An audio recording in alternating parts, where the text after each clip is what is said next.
Well, hello there, traveler, and welcome to the GameDev Tavern. Grab a comfy chair and a cool drink while we make great games together. My name is Nicholas, and this is episode Lucky 13 of the tutorial series where we create a pixel art beat-em-up game in Godot. Alright, so before getting started, we'll hop over and fix all of our remaining issues. Here, there is a warning about hit type not being used. We'll go ahead and prefix this. And back into the world view, we can now make sure that all of the errors are gone. Okay.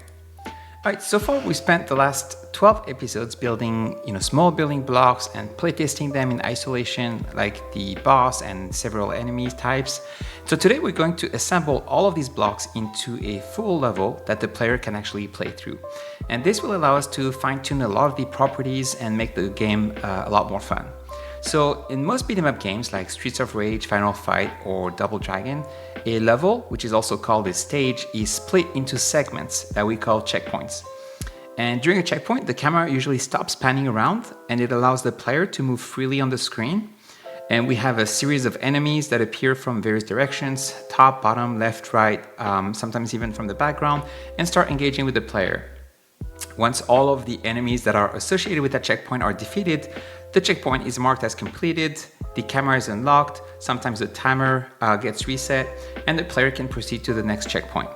And the game goes on until the last checkpoint has been beaten, which usually contains the stage boss. So we're going to do something very similar here. So we'll need a scene or structure to contain our checkpoints. So let's go ahead and create a new scene. And we will make this a 2D scene. Let's go ahead and rename it checkpoint. And we'll save this into our stage folder. Okay, for now, we're just going to have two things as part of this checkpoint. We'll have a folder container. So let's go ahead and create another node 2D.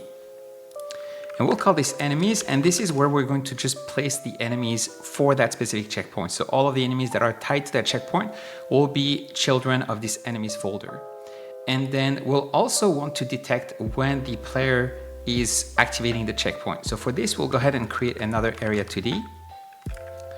Let's call this player detection area. And Control A, we'll need to add a collision shape 2D. Let's go ahead and create a rectangle shape.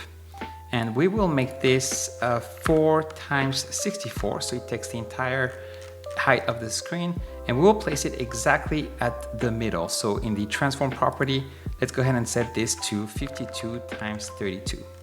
So when the player crosses the 50 pixel mark, which is half of the screen, they will enable the checkpoint. So now that we have the checkpoint enabled, if we go into the stage scene, we should probably have a container to contain all of those checkpoints as well. Let's go ahead and Control A, add a node 2D. And let's call this checkpoints. And because we're going to have multiple stages, we're actually going to be keeping this as the base scene and create inherited scenes for our actual stages. So here, this background, we probably actually want to remove the texture, keep it empty. We'll call this main background. Control S to save. And then here, we'll go ahead and create a new inherited scene, which will inherit from stage. And let's go ahead and call this stage 01, the streets.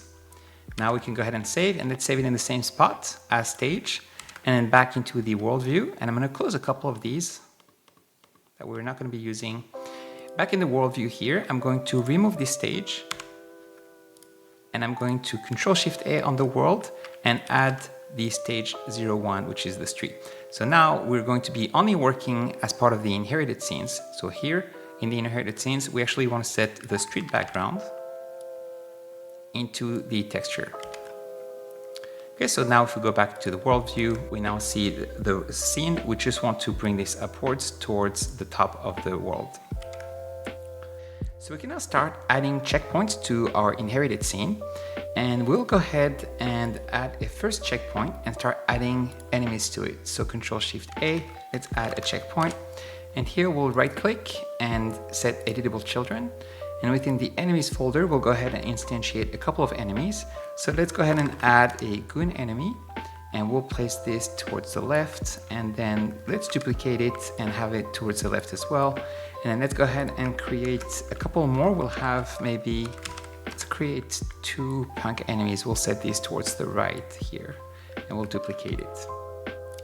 Okay, so here you can see the play area of the checkpoint is delimited by this area here. It's not very visible. Maybe we'll do something quick. So let's hop over into the checkpoint, and here we'll create a different node. So Control A, let's create another area 2D, and let's call this checkpoint play area.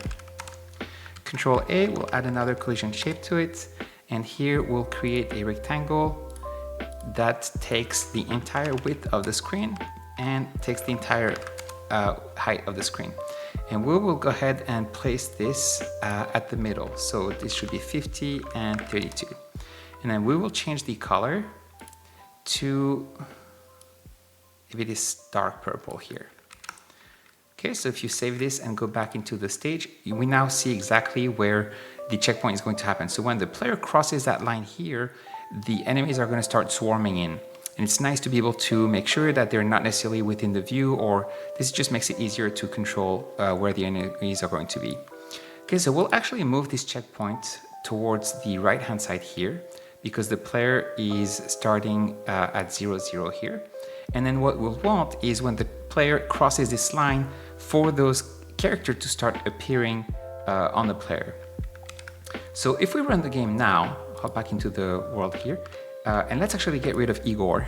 We'll bring him back towards the end of the stage. Okay, so if you run the game here, you're actually going to notice 2 issues.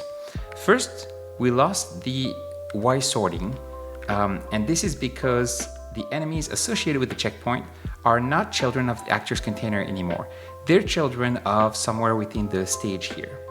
And because of that, the player always goes in front of the other enemies, and even the enemies themselves are not sorted properly. Now, we could easily fix this by changing the parent of each of those enemies and have them swap to be part of the actor's container. So that's one thing. However, there's a second problem. Those enemies we actually don't want to see as we go towards the checkpoint. We only want them to appear when we cross the checkpoint, and then they'll start appearing from the left-hand side. So there are a couple of options for hiding a node until the game actually needs it. And some people will remove the node from the scene tree until it is needed. Others will set a node's visibility to false, and then they'll pause the node so it doesn't get processed. And actually, having played with all of those options, I always find that having a node that exists and still listens to, potentially emits signals, is always a source of problems down the line. So if possible, I find it much easier to only have the game objects exist when they are active and when they are needed. When they're no longer needed, we can completely destroy them from the scene tree. So this is what we're going to be doing here. When we start the game, every checkpoint will actually destroy all of their enemies and only keep some information about them, such as the location and the type of enemy.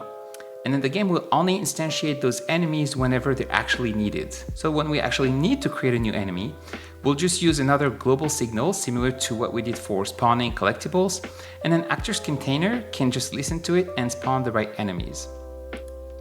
So for that, we'll need to define a new enum to store the type of character that will need to be stored. So let's hop over into the character script.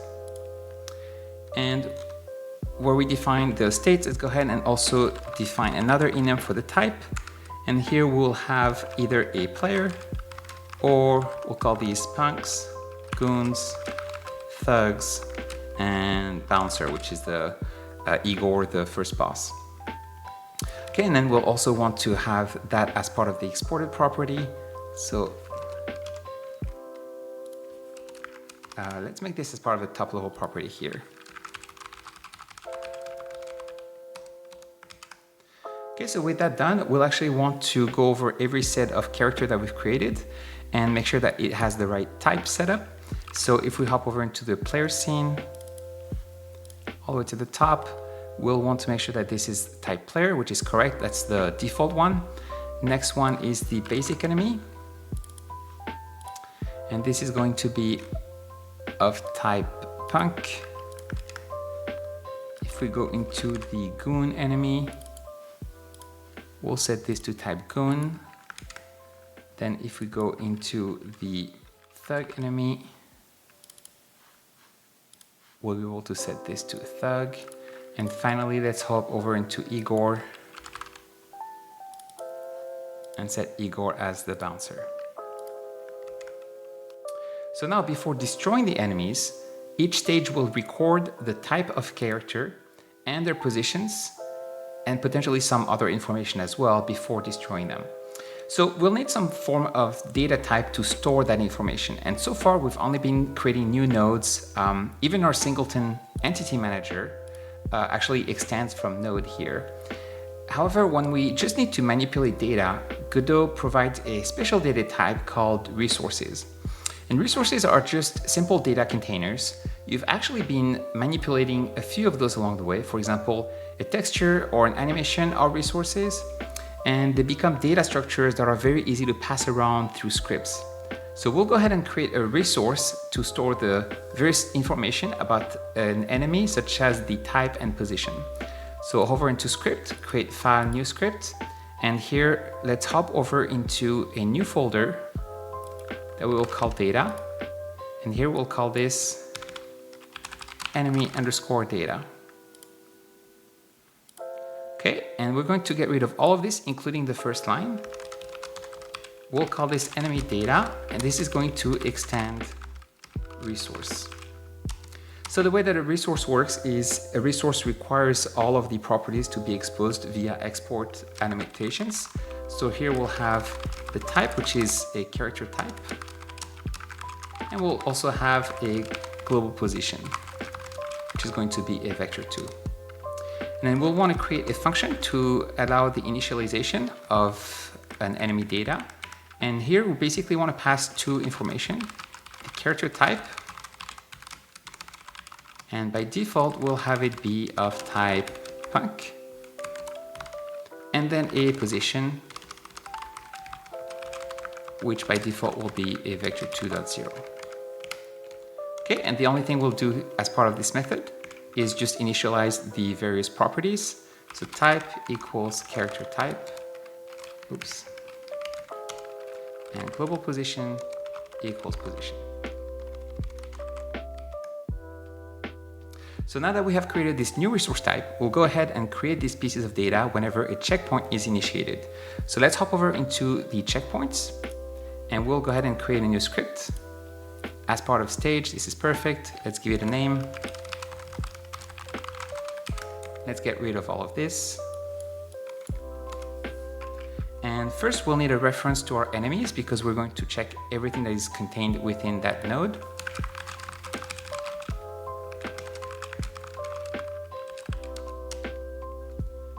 And then we'll need to have an array to contain all of the type of data that we will be storing.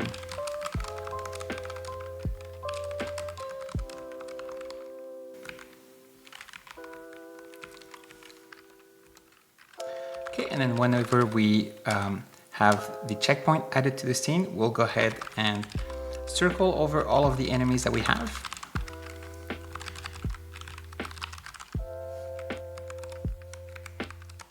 We'll go ahead and store in our array our new type of data.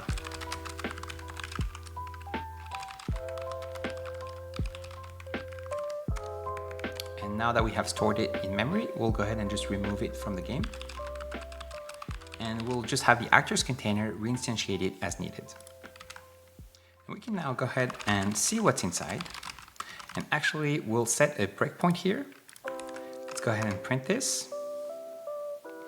And here you can see that our enemy data is an array of size 4, which contains our 4 enemy objects. When you click on one, you'll see here the position is set properly. However, you see that the type isn't set properly. And once again, this is kind of a little bit of a trap for Godot because we had already created our objects here before creating the type property. All of those properties are not set properly. So we'll go ahead and reset the type to the default.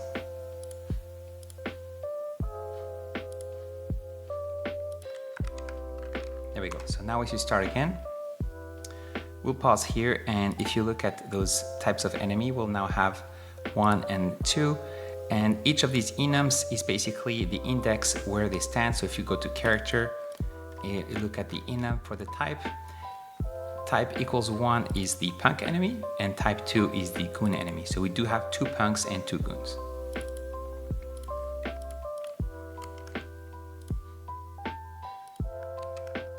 So because the activation of the checkpoint is going to be done through the detection of the player's body going through the player detection area here, we'll need to do a couple of things. First of all, let's hop over into the checkpoint and make sure that our player detection area is looking at the right collision layer.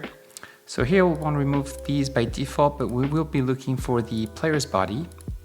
And then second, that event body entered can actually be triggered multiple times. So we'll need to keep track of whether a checkpoint has already been activated or not. So here, let's go ahead and create a new variable called isActivated. We'll set this to false by default. And then we need to have a reference to this detection area. So let's go ahead and create it here.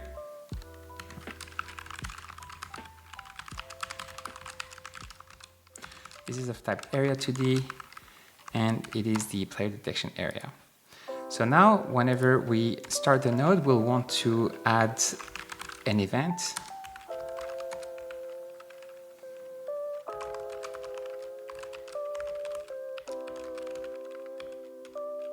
And we'll create a function called onPlayerEnter, which takes the player's body as input. Doesn't return anything. And here we'll want to make sure that we're not already activated.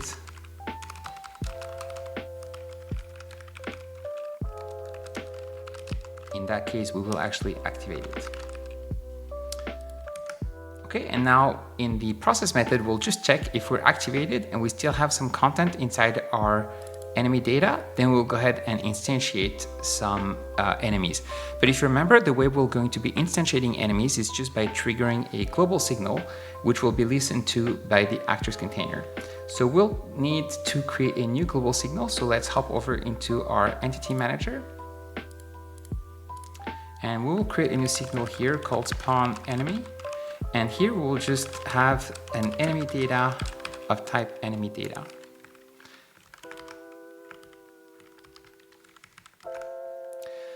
Into the actors container, we'll now need to listen to this. So let's hop over into the ready function. And we'll connect to that on spawn enemy.bind.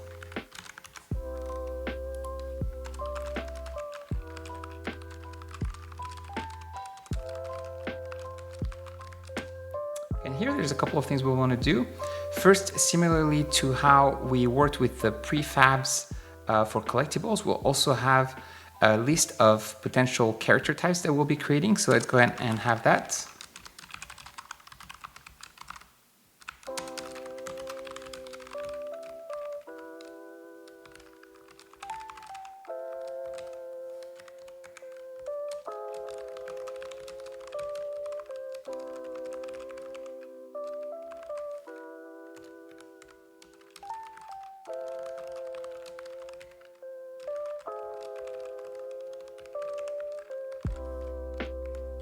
And finally, for the boss,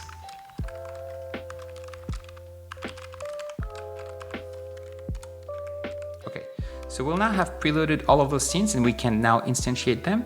Once we have the right type, we can just pass this in our dictionary enemy map and we'll have the right scene to instantiate.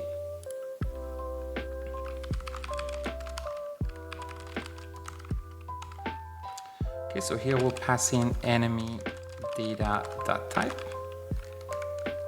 and we'll go ahead and instantiate this scene. Okay, it may struggle to know what this is. This is a character. And next we'll go ahead and set the enemy's global position.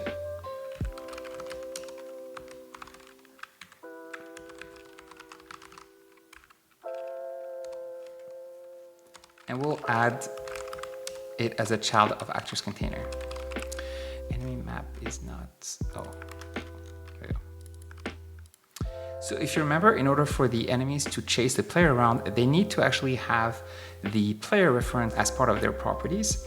And currently actors container doesn't know what the player is, so we'll need to add that as part of the nodes exported property. Let's go ahead and add that here. And if we go to our world view, we'll go ahead and set it right away. So actors container contains our scene player. Now we could also have the actors container go ahead and find it as part of its children, because player should always be part of actors container, but I don't know if this is really a better way to do it either. Okay, so with that done, let's go ahead and set the player property as part of the enemies. Now that we have logic to spawn enemies, let's go ahead and go back into our checkpoint, and inside our process method, we'll go ahead and check if we're active. And if we still have some enemies in store, we'll go ahead and get the first one from the list.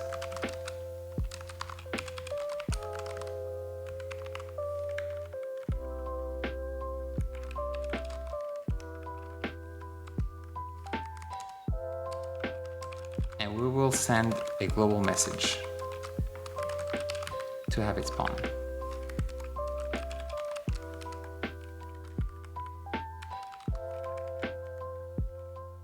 Okay, and this is of type enemy data.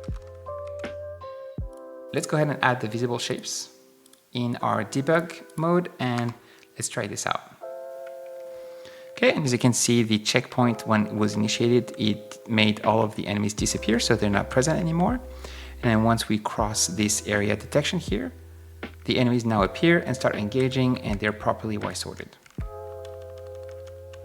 Okay, so now you can see that there's 4 enemies appearing at the same time.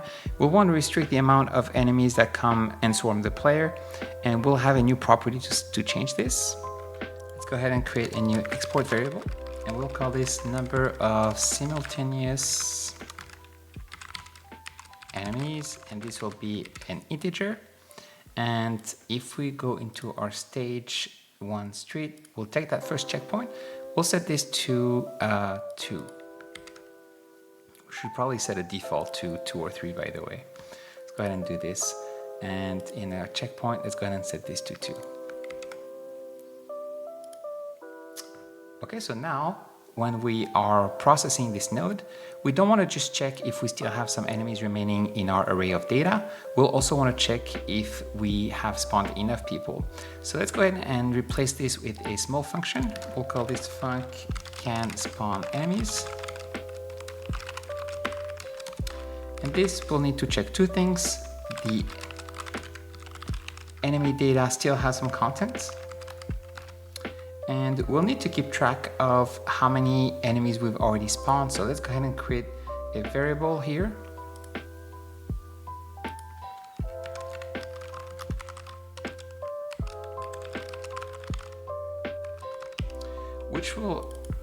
Which will contain the number of enemies that are currently active within the checkpoint. So we'll actually want to set that to 0 whenever we're activating. And here we'll want to make sure that this is lower than the number of simultaneous enemies, in which case we would return true if both of those things are verified. So let's go ahead and change this method here. And when we spawn an enemy, we'll want to add 1 to our counter. Okay, so let's go ahead and try this out, and now we should not see more than 2 enemies at the same time. And they're coming from the left. Okay, great. So now we'll need to communicate to this scene here. Whenever an enemy dies, we'll want to actually reduce this number by 1. And so here we have another case where 2 nodes that are in very different places in the world scene. We'll have here some child of the stage here for the checkpoint, and then some of the enemies here are part of the actors container. They will need to communicate with each other. And so as usual, whenever things are so far away from each other, we want to use a global signal. So let's go back into our entity manager, and here we will create a new signal called death enemy. And here we'll just pass in the enemy as argument, and then back in the checkpoint we want to listen to this global signal. So entity manager death enemy connect, and we'll create a method called onEnemyDeath, which takes an enemy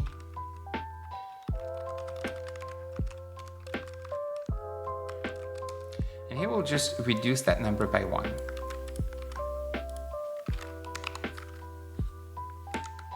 Okay, so now we need the enemies to emit that signal as well. So if we hop over into the basic enemy, and whenever we receive damage, here when the health is 0, not only do we want to free this slot from the player, but we'll also want to emit the signal. So entity manager death enemy emit self. We'll want to do the same thing for Igor.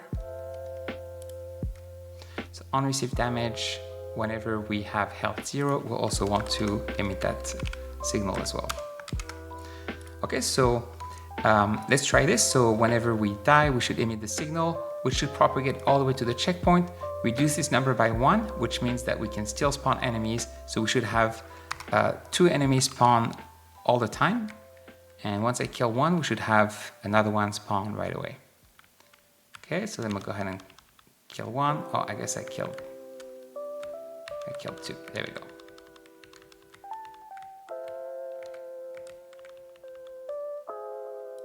Let's also check if there's any need to keep this checkpoint within the game. So when we do lose an enemy that is active, let's just check if we have any active enemy and if we have anything left in our data storage. And if none of those are positive, we'll go ahead and remove the checkpoint from the entire game. Let's go ahead and fix those debugger warnings here. Delta is not used, enemy is not used, and player is not used. Okay, let's make sure that the checkpoint disappears after the death of the last enemy.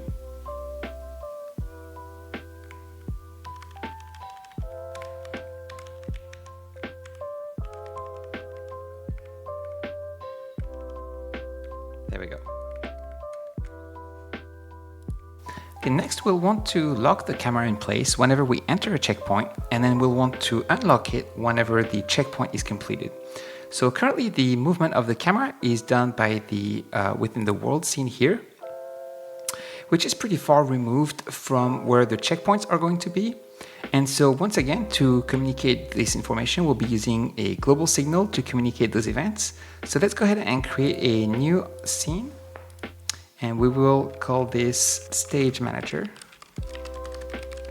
And let's place this within our utils folder next to the Entity Manager. Okay, and let's go ahead and remove all of this, save it, and in our project settings, let's make sure that we auto-load it.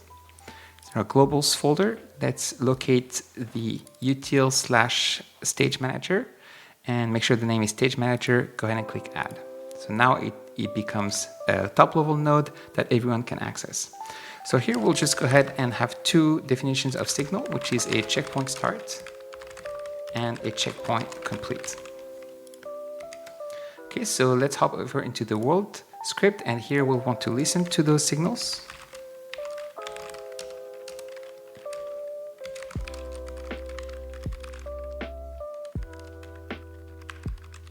We'll create a method called onCheckpointStart, and then we'll do the same for checkpoint complete.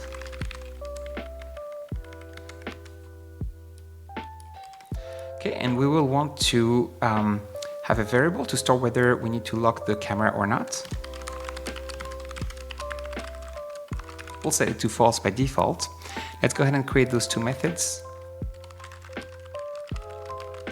And here we'll go ahead and lock the camera.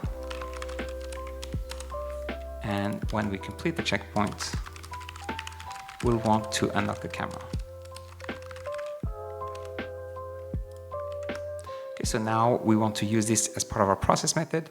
Basically, we want to make sure that we're not locked in which case we can then move forward. So now we'll need to emit that signal, so back into the checkpoint. Before destroying ourselves, we'll go ahead and emit the signal. And when we're activated, we'll emit the other signal. Okay, let's try this out.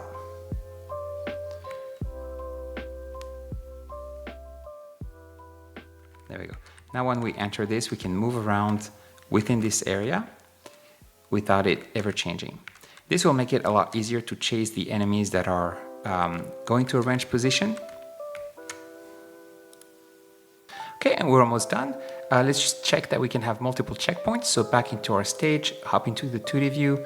Let's go ahead and duplicate this checkpoint. And we'll move this towards the right. Let's bring it about here.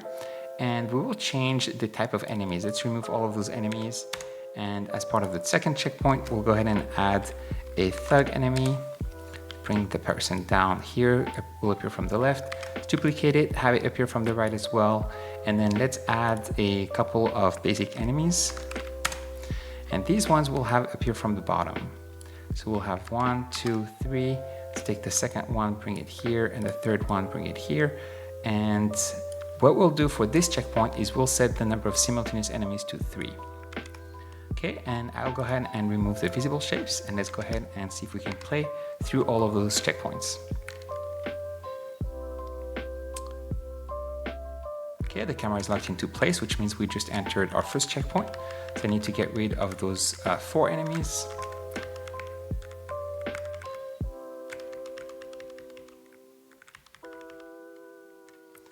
And the second enemy is dead, which means the camera is now unlocking and I can move forward. And I'm going to enter the second checkpoint here.